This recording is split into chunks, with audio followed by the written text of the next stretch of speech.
Assalamualaikum warahmatullahi wabarakatuh. Jumpa lagi dengan saya dalam Carita Sunda.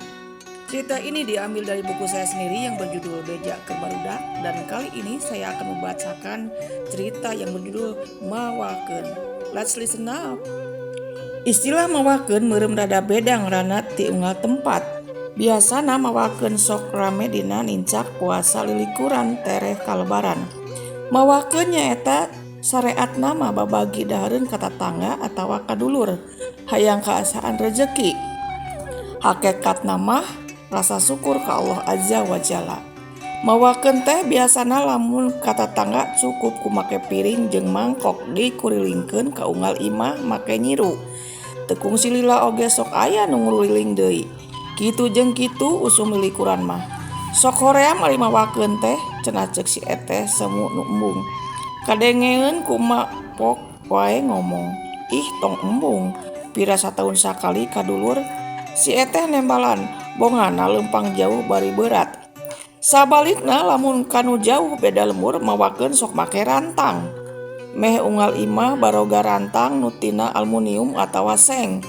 Anu tinu seng mah sok goreng lamun geus molotok teh da katingalina aslina atawa molongo. Keur kitu karasa gunana aya tukang patri teh kusabab loba paparabotan anu dijieunna tina seng. Tukang patri rada lumayan penghasilanna teh sarupaning piring, cangkir, teko, muk, poci jeung baskom atawa rantang sok dipatri ameh bisa dipake deui. Matri teh make timah anu dipanaskeun. Atuh tukang patri mah nanggung teh bari ngebul da nyadiakeun seuneu keur manaskeun timah. Sajabat ti tukang patri aya deui tukang kredit parabot anu lolobana ti Tasikmalaya. Manehna ngadon nganjukeun parabot ka unggal lembur nu dibayarna teh rek unggal mingguan atawa bulanan. Tukang parabot teh ngalontrak imah sadulur-dulur. Wilayah daragangna beda-beda ameh walatra kabeh. Baralik ka lemburna 3 bulan sakali garantian.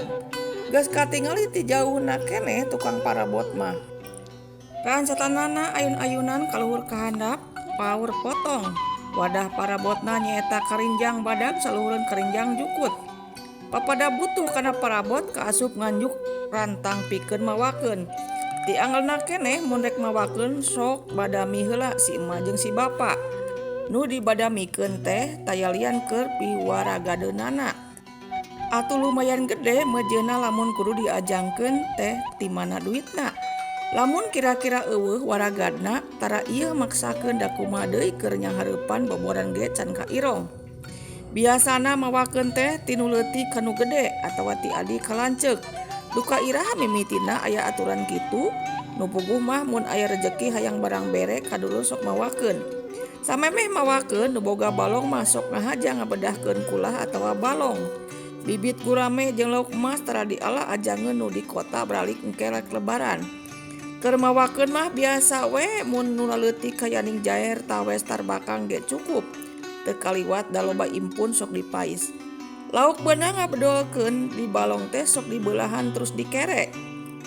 Aya oge nu digoreng atawa dipindang. Nu teu boga balong mah cukup ku mencit hayam. Eueuh hayam meuli endog meri atawa endog hayam keur laukna mah. Baturna lauk dina rantang teh nomor hijina sangu. Sangu diteundeuna di panghandapna. Hamalan kadua biasana lauk. Laksa minangka sangana dicampur jeung kumeli di hamalan katilu. Pangluhurna mah biasana nu amis-amis saperti lapis, bolu, wajib, dodol, gegeplak, ladu atawa angleng. Lamun eueuh nu amis sok aya nu arasin saperti opak, ranginang, ulen papais jeung cau sasikat kumaha bogana wae. Mawakeun teh jadi ciri yen puasa geus nincak lilikuran tinggal ngadagoan sababaraha poe deui ka boboran. Nu jelas mah sok resep mun aya nu mawakeun teh sabab buka bakarea deungeunna anu ngarareunah beda ti sasari. Padu samel lalap jeung asin. Kerecek lejet tumis kangkung atawa genjer, angeun haseum, karedok leunca, pencok kacang jeung angeun hui. Dahar saaya-aya hasil tatanen nandakeun tumarimana urang lembur kana sagala anu tos dipasikeun ku mantenna. Tara ieu ngarasula hayang dahar jeung nu ngarareunah belaan anjuk hutang. Nu akhirna matak cilaka diri raweuy ku hutang di mana-mana. Itulah cerita tentang mawakeun. Terima kasih sudah menyimak. See you.